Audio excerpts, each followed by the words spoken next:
Good morning. It's my great privilege to worship with you this morning at Broadmoor Baptist Church in Baton Rouge. I'm so grateful to Leonard and to your entire congregation for this invitation to share this time with you. I so wish I had been able to travel to Baton Rouge and be with you in person today as we had originally planned. I had been looking forward to a weekend in Louisiana with our CBF Louisiana family, culminating in this morning of worship with you in Baton Rouge.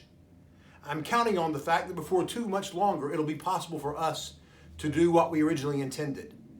But today, I'm really grateful for the chance to worship with you in this way, so that first and foremost, I can thank you for your partnership with the Cooperative Baptist Fellowship. Your congregation's investment in the ministry of our fellowship in Louisiana and all around the world is an act of generous, sacrificial, and transformational leadership. Because of your investment of prayer, and time and financial resources, you are part of a fellowship of Baptists who have a worldwide participation in the mission of Jesus. Today we have more than 60 field personnel who serve in almost 20 countries around the world, bearing witness to Jesus, cultivating beloved community, and seeking transformational development. Today we have relationships with 10 theological schools with whom we partner to provide scholarships to students preparing for careers in ministerial leadership in congregations like yours. In Louisiana and in other places around the United States, we have a partnership through Together for Hope that allows us to seek transformational development through asset-based community development in the poorest counties in the United States. And CBF Louisiana has a leadership role in this work through the work in Lake Providence, through CBF Louisiana.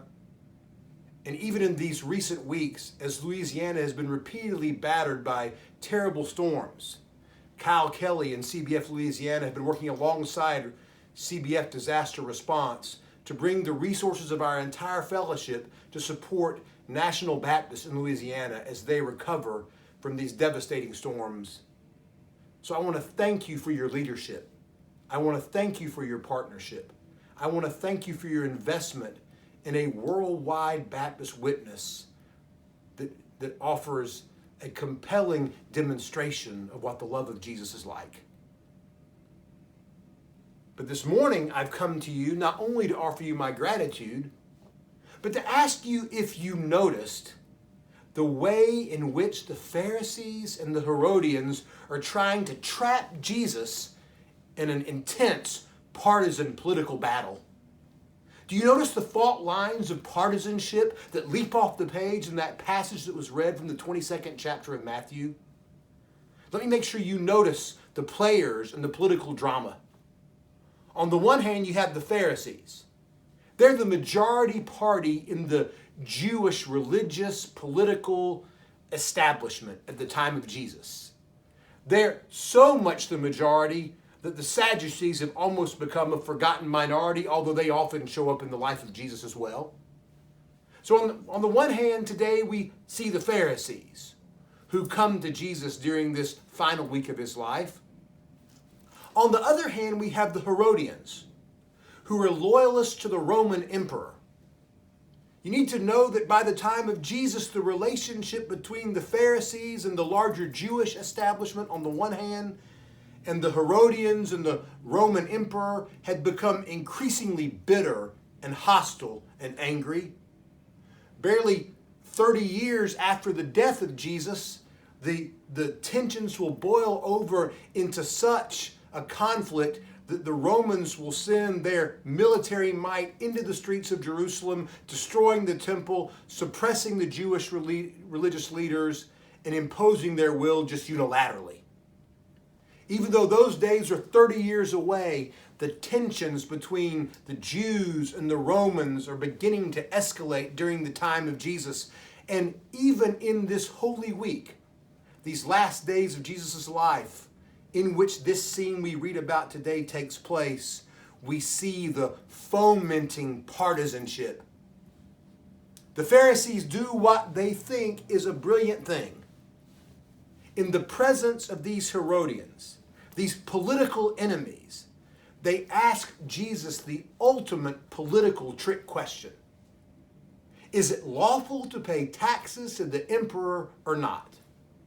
Now, if you don't think that is a political trap, then you need to bear in mind that during the lifetime of Jesus, a Jewish rabbi had put out a statement that it was idolatrous, that it was sinful for Jewish people, for devoted Jews, to pay Roman taxes. The Romans got word of that statement and they responded immediately by crucifying the Jewish person who made the statement, in the hopes that no one would ever offer the suggestion again. This issue of whether or not Jews should pay taxes to support the Roman Empire was one that created conflict and tension and disagreement in first century Jerusalem. So when the Pharisees come to Jesus alongside the Herodians to ask this question, they're not lobbing a softball. They're seeking immediately to trap Jesus in an intense, partisan political debate. And they clearly believe that Jesus has no good answer he can offer. They clearly believe that if he says, yes, it is lawful for Jewish people to pay taxes to the Roman emperor, then Jesus will anger or at least alienate some of his Jewish listeners. On the other hand, if he comes out and says, no, it is sinful to pay taxes to the emperor, then they immediately hope the Herodians will report what Jesus says, Jesus will be crucified, and it'll be the end of the matter. By any standard, the Pharisees come with the Herodians to contain Jesus in a political battle of the first century, to confine him within the partisanship of their day, to co-opt him one way or another, or at least to force him to co-opt himself by speaking a response to their battle, by defining his speech and his life according to their conflict. As we wait to hear how Jesus responds, shouldn't we be asking ourselves this morning, how might Jesus' response give us guidance for what it means to be a faithful follower of Jesus in an intensely partisan moment? Is there any doubt that you and I live and pray and serve in a toxic partisan environment? Everywhere we look, everywhere we listen, everything we see in these weeks leading up to Election Day carries representations of this bitter partisanship. There's almost nowhere we can go and not be confronted by it. Partisanship has existed throughout my adult lifetime and long before, but I have to say, I have never seen a season of partisan conflict and paralysis and dysfunction that's like the world we live in these weeks. And so as followers of Jesus, we ought to be keenly interested in how Jesus responds to this partisan trap that has been set for him. How does he respond when confronted with a toxic, intensifying partisan environment? Might he be offering us a model we can follow if we take ourselves seriously as his followers? Notice what Jesus does. He asks for a coin that's used to pay the tax. He asks the Pharisees a question. Look at that coin, he says. Whose image does it bear? And they have to say, the emperor's. To which Jesus responds, well, give to the emperor the things that belong to the emperor, and give to God the things that belong to God. The truth of the matter is, my friends, that biblical scholars do not agree on how to understand Jesus' answer. And by the way, I think that's a sign of the brilliance of it. Because Jesus offers an answer that one and the same time offers multiple ways of understanding, all of which are faithful in the face of what is confronting Jesus in this moment. So some people say, for example, that when Jesus says, give to the emperor the things that belong to the emperor and give to God the things that belong to God, he is beating the Pharisees and Herodians at their own game. That is, he's refusing to answer the question they ask. We see that a lot in the political world we live in, where Politicians choose not to answer the questions that they're asked, and I've got to say that's a habit that's been perfected by partisan politicians from every political party. Some say Jesus gives a non-answer to their question. Others say Jesus gives a nuanced answer to their question. In other words, look at the coin. Whose image does it bear? Well, it bears the emperor's image. So give to the emperor what belongs to the emperor. The emperor is owed some tax to carry out the necessary government functions, but then give to God the things that belong to God. So it's not an either or. The empire has a limited claim on your life to which you must be responsive, but that God has a greater claim on your life to which you must also be responsive. And then other interpreters want to push that understanding even further by saying that what Jesus is doing here is exposing the malice and the hypocrisy of the Pharisees. What I mean by that is the Pharisees are operating partly out of the benefit of the receipt of the Roman taxes.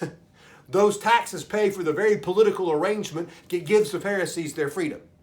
Not only that, the Pharisees happen to have in their possession a coin that's used to pay the tax, which means they're already participating in the system. And by the way, most of these Pharisees have been previously on the record, based on everything we read, everything we understand, as not themselves being opposed to taxation.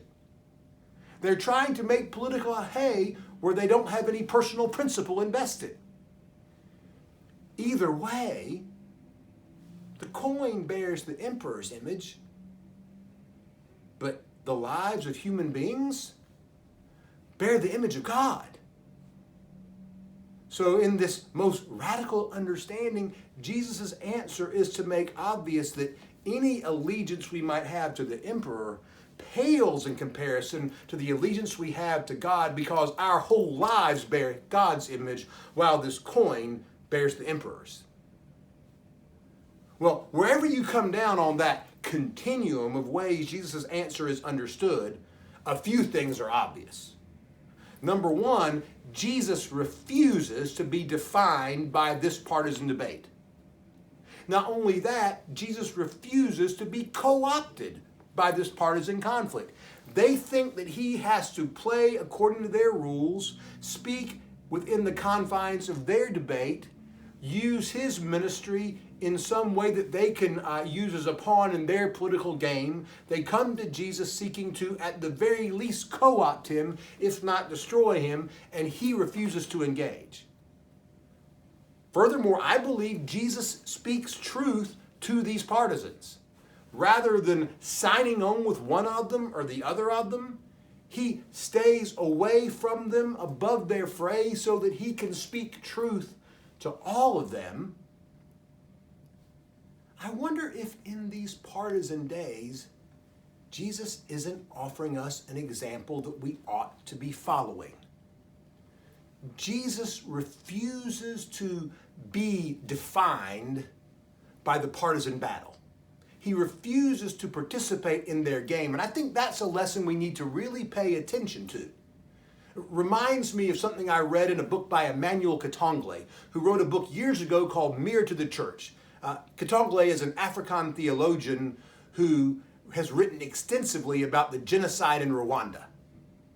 Rwanda was one of the most evangelized nations on the continent of Africa. Western missionaries from all over the Christian church had come to Africa, converted Rwandans. They started churches. And right before the Rwandan genocide, Rwandan Christians who had different tribal origins had been at church to worship on Easter Sunday. And then just days later, they took up machetes and killed each other in a devastating genocide. Katongle's analysis, his chilling analysis, is this. He says what happened in Rwanda was that the blood of tribalism was allowed to run deeper than the waters of baptism. That Christians in Rwanda decided to allow their tribal identity to be more definitive for them than their commitment to be a baptized follower of Jesus.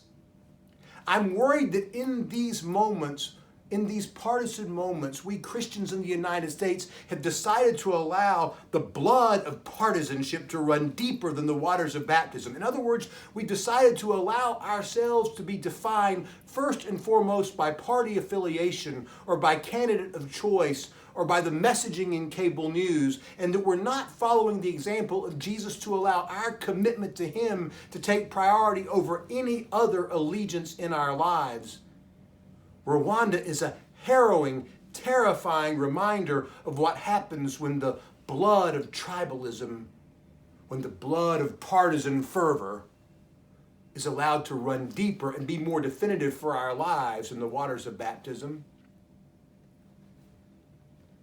Jesus gives us an example that in partisan times we cannot allow partisan interest to define who we are. Jesus' response also demonstrates another truth, that Jesus is more powerful than the partisans who appear before Him. Sometimes in our day and age, we Christians are sold a bill of goods. And the bill of goods goes like this. Some partisan who serves in some government somewhere says to us, in order to carry out your mission as a church, you need our protection. You need us to pass laws. You need us to legislate religious conviction. You need us to create an environment in which you can be protected. But that notion flies in the face of church history. We have to remember that the Church of Jesus Christ was born. It took root. It spread around the world in a moment when the church had no permission from any government, no protection of any government, no government power being lifted on our behalf. But the book of Acts tells us that all over the known world in the first Christian century, churches were established, Christ was preached, lives were changed. The Church of Jesus Christ in a single generation became a global witness without any government lifting a finger. But in spite of that clear history, we find ourselves being seduced by the notion that in order to live out our mission in this partisan environment, we've got to sign up or join up with some partisan cause or receive the protection of some partisan power, all the while forgetting that whatever bears the emperor's image is insignificant compared to that which bears God's image. When we remember that the image of God is more powerful than the image on any coin, when we remember that the waters of baptism run deeper than the blood of tribalism, we can be free like Jesus in Jesus' power to speak the truth to the partisans of our time, to demand better of those partisans who have perpetuated a broken system that serves the interest of those in power but neglects those who have always been most neglected. Those partisans come to Jesus. They try to ensnare Him in their argument. They try to define Him on their terms. They try to co-opt Him. They try to contain Him. And in this moment, they're still at work trying to do that to the body of Christ in this country. And in this moment, we Christians, Baptists, Methodists, Presbyterian, Catholic, Lutheran, have to choose this day whether or not we will follow Jesus' example in responding to the partisanship of our time, or whether we will surrender to the forces that seek to ensnare us. Jesus' example is one that sets us free from partisanship so that we can give ourselves fully through the ministry of our congregations, through our work in the world, through our own personal discipleship, to live lives that invite this broken, divided world that has been broken indescribably by partisan rancor to a life that really is life, and a justice that really is just, and a joy that is fueled by resurrection. And that life is only available in the one who refuses to be ensnared by the partisans. Maybe you still have some question about the relative power of Jesus compared to the partisans of his day or ours. If you do, I can't help but remind you, this is not the last time, even in that week, that Jesus found himself confronted by the partisan powers of his day. Several days after this interaction, these same partisans came to Jesus again on an even more devastating agenda to define him, co-opt him, confine him, and destroy him. These Jews and Romans who couldn't agree on anything else colluded with one another to arrest him, to try him, to beat him, to crucify him, to unleash all the powers at their disposal to contain him for once and for all, and to give him a demonstration, to make him an example of just how powerful the partisans can be. Matthew's gospel tells us that on Good Friday, late in the afternoon, Jesus breathed his last. They hastily buried him in a tomb. And on that Saturday, Matthew alone tells us that these same partisans colluded one more time. The Pharisees came to Pontius Pilate, the ultimate representative of the Roman Empire in the region, and said, while that impostor was still alive, he made some nonsense statement about, I'm going to die and on the third day I'll rise again. So I tell you what, why don't you leverage some of your tremendous empire power to give a guard of soldiers so that we can make this tomb secure and keep this person ensnared? Pilate says a fascinating thing. Here's a guard of soldiers. Go do the best you can. So all through Saturday evening into early Sunday morning, these partisans and their representatives are trying to define and contain and destroy Jesus forever. But then early in the morning on the first day of the week, Matthew tells us an angel of the Lord descended from heaven, rolled back the stone, and sat on it in the ultimate rebuke of partisan power. To some women who were standing by, that same angel said, "You're looking for Jesus who they tried to contain. He's not here. He's been raised. He's not gone back to the capital. He's gone ahead of you to Galilee. If you go that way, you'll see him." The definitive moments of our faith bear witness to the truth that Jesus cannot be contained by, defined by, co-opted by, limited by partisan forces and their political whims. So if we take ourselves seriously as followers of Jesus in this partisan time, we will come face to face deep in our souls with the truth that the power that raised Jesus from the dead is at work among us, available to us, that we need not be beholden to any power that would co-opt us and make us less than who we've been called to be. Set free from the partisanship, we can follow Jesus in speaking truth.